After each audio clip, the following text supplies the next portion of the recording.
Chers anonymes, bonjour et bienvenue dans cette version audio de la lettre anonyme numéro 6. Bon, que de mouvements ces derniers mois depuis la sortie de mon premier EP. Maintenant, le tourbillon se calme, j'ai retrouvé un peu mes esprits et me voilà enfin prêt à vous raconter ce qui s'est passé. Au programme de cette lettre, une jolie sortie de paix, une résidence éprouvante, ma voix sur les ondes, un anniversaire à fêter et une sortie à annoncer. Un programme chargé, alors c'est parti. Commençons tout d'abord par la sortie de l'EP. Comme vous le savez, j'ai sorti un premier EP fin mars et cela fait un peu plus de 2 mois maintenant. Alors faisons ensemble un petit retour sur ce qui s'est passé. Le 28 mars, c'était la date de la sortie de l'EP.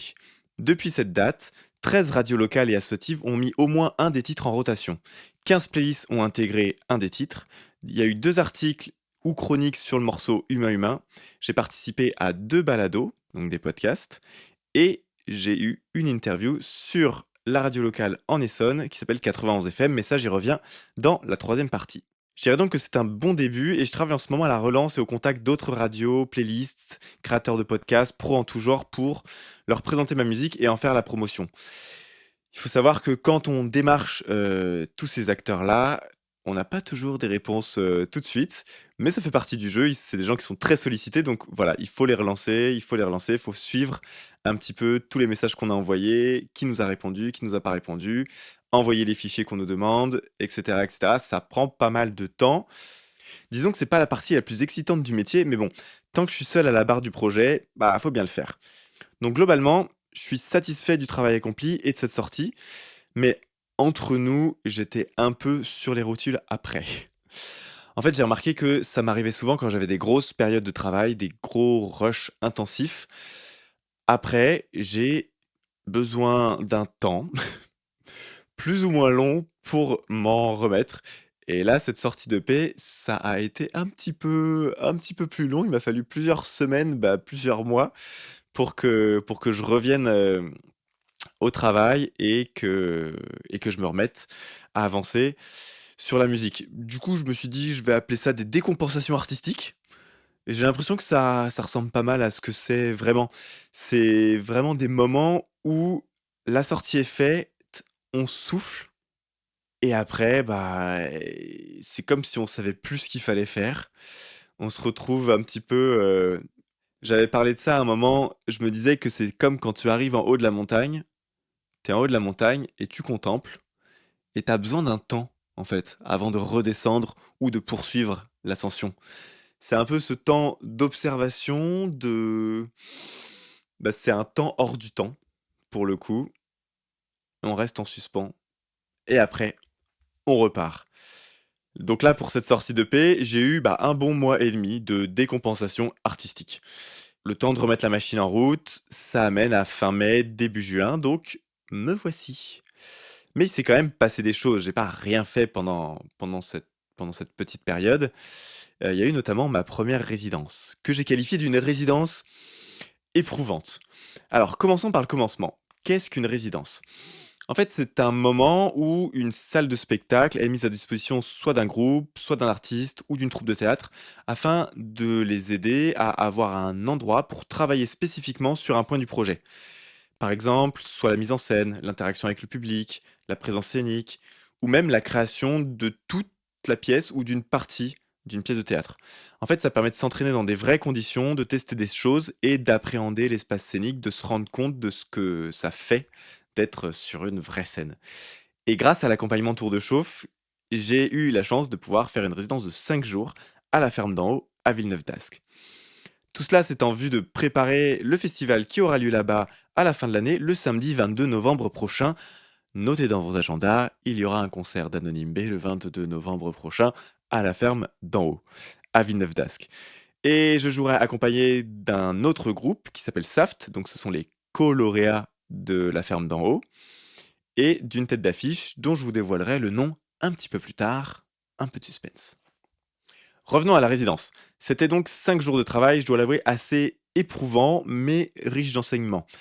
J'ai pu travailler les questions de l'aspect scénique avec Charlotte Dubois, qui m'a bien aidé à me sentir mieux sur scène et à plus incarner les textes de mes chansons. Le travail est encore à poursuivre, mais bon, voilà. On a ouvert des portes ensemble, essayé des choses, et ce fut très constructif. Même si, voilà, parfois je suis un petit peu têtu et j'ai du mal à rentrer dans les exercices qu'on me propose ou à aller au bout de ce que je suis capable de faire quand je suis sur scène. Donc un grand merci à Charlotte pour son écoute, sa sensibilité et sa persévérance, parce que je suis un petit peu têtu, quand même parfois. Donc les jours qui ont suivi la venue de Charlotte, j'ai essayé de ressentir un peu tout cela, de trouver comment faire pour habiter un peu plus mes histoires, habiter un peu plus les chansons, être un peu plus présent, être vraiment dans le texte, dans ce que je raconte. Et ça, bah, c'est pas évident parce que il y a un milliard de choses à penser. Et puis, il faut réussir à se connecter à cette part de soi. Et voilà, c'est pas toujours évident. Donc, il y a eu des avancées, mais il y a encore du boulot pour arriver un peu à la forme du concert telle que je souhaite la faire. Et je vais tout faire cet été, notamment pour vraiment bosser dessus, pour que en novembre, au festival Tour de Chauffe, je puisse arriver avec la formule concert qui me plaît et dont je suis fier. Donc autant vous dire que j'en suis sorti content mais rincé de ces 5 jours parce que c'est sur le plan physique et psychologique, bah, ça bosse beaucoup. On est avancé, on n'est pas encore arrivé tout à fait là où on veut aller, mais on est sur la route.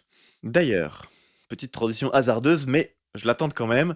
Sur la route, vous avez peut-être entendu ma voix, car j'ai fait quelques passages radio et balado, et je vous raconte ça tout de suite. Avec cette sortie, vous avez pu entendre ma voix sur les ondes de certaines radios ou dans certains balados, donc des podcasts. Le matin même de la sortie, je suis passé sur Canal FM pour parler quelques minutes avec Geoffrey Deloup, qui est du coup l'animateur de la radio, de ma musique et de mes chansons.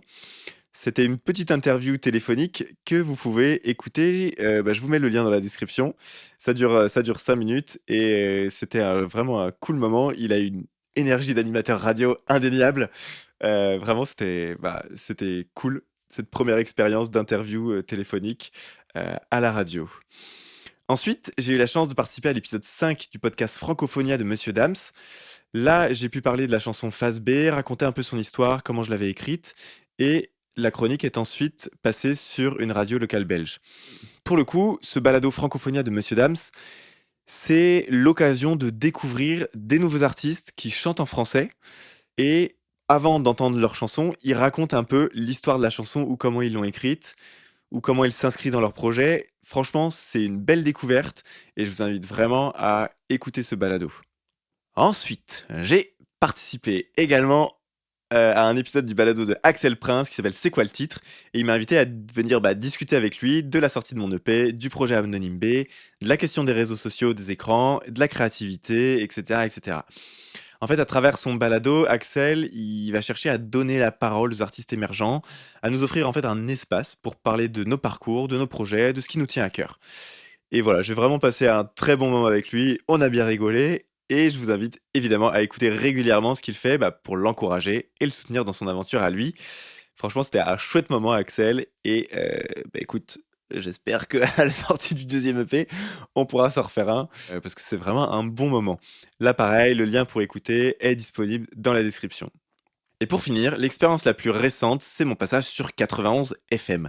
J'ai été invité par Simon et son équipe à venir participer à leur émission culture qui s'appelle 91% Culture, dans laquelle on parle cinéma, musique, littérature, culture locale, le tout dans la détente et la bonne humeur. Première expérience radio pour moi, j'avoue un petit peu intimidante au départ, mais j'ai été vraiment super bien accueilli par l'équipe et on a passé un très bon moment tous ensemble. En tout cas, moi j'ai passé un très bon moment. L'interview retrace un petit peu mon parcours et on parle un peu musique et les sujets qui me tiennent à cœur. Voilà, si vous avez manqué le direct, vous pouvez rattraper tout ça en suivant ce lien. Alors moi, je passe à peu près à 1h16 d'émission, mais je vous invite à l'écouter en entier, évidemment. Après ces écoutes, nous pouvons passer à la célébration d'un anniversaire. Alors, on éteint les lumières, on place les bougies sur le gâteau, on les allume, et on prend une grande inspiration pour chanter un joyeux anniversaire à mon clip Ce que vont penser les autres, abrévié en CQVPLA. Alors oui, c'est un titre un peu difficile à prononcer, je le sais, mais Ce que vont penser les autres, je trouvais ça un peu long, alors j'ai préféré raccourcir tout ça. Et puis avec un peu d'entraînement, en fait, on finit par y arriver, comme le montre Simon de 91 FM qui a réussi dans l'interview à caler le titre en entier. Nickel. Donc voilà, avec un peu d'entraînement, on y arrive. Donc il y a 2 ans maintenant, sortait donc le 1er juin mon tout premier clip que j'avais réalisé dans mon petit village natal de l'Essonne avec tout un super groupe d'anonymes. Le clip n'a pas pris une ride, il est toujours aussi chouette, j'en suis toujours aussi content. Nous, on a un peu vieilli et je vous invite à aller sur la chaîne YouTube et à le redécouvrir ou pareil, là je vous mets le lien dans la description. Et j'en profite pour vous annoncer que pour fêter cet anniversaire et fêter la musique, le 21 juin prochain, je sors la session anonyme au Fort de Mons de la chanson Ce que vont penser les autres. Une session acoustique comme celle d'Humain Humain. Si vous ne l'avez pas vue, je vous invite à la redécouvrir. Donc comme celle d'Humain Humain, piano, voix, version épurée, c'est une nouvelle manière de découvrir cette chanson, une nouvelle manière de la chanter, une nouvelle manière de la jouer. Voilà, je vous laisse découvrir ça. En tout cas, moi j'ai hâte de vous la partager. La vidéo est canon, le son est très cool. J'espère que vous allez kiffer aussi. Voilà, mes chers anonymes, ce sera tout pour aujourd'hui. On se retrouve du coup le 21 juin pour la sortie de la prochaine session anonyme. D'ici là, prenez soin de vous et surtout entourez-vous de musique dans vos écouteurs, dans votre casque, en concert. Bref, partout, il y a de la musique. Faites-vous plaisir, partez à la découverte de nouveaux artistes, de nouveaux univers. Allez en concert, même si vous connaissez pas les groupes, on s'en fout. On y passe toujours, en général, un bon moment. Voilà, on se retrouve dans 15 jours pour la suite, anonymement. Anonyme B.